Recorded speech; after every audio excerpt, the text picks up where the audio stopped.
kapag stay out kayo, free accommodation kayo ha, hindi ikaw ang magbabayad. Employer mo, pati pagkain, sagot yun ng employer.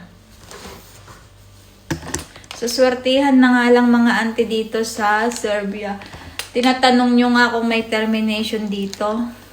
Yes mga auntie, pwede nyo rin i-terminate yung kontrata nyo katulad sa Hong Kong.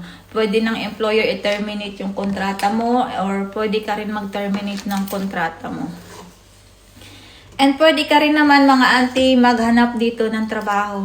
Once na terminate ka ng amo mo, pwede kang maghanap dito ng trabaho.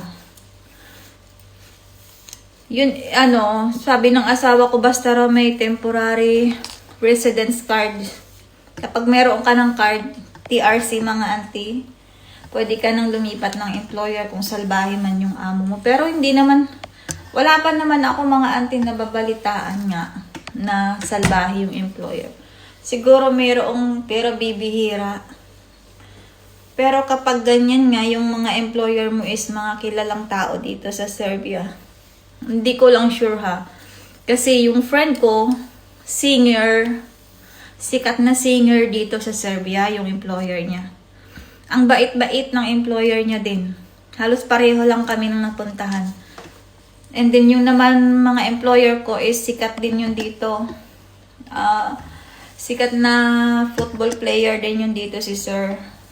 Pang international yung laban niya. And then sinearch ko nga kung famous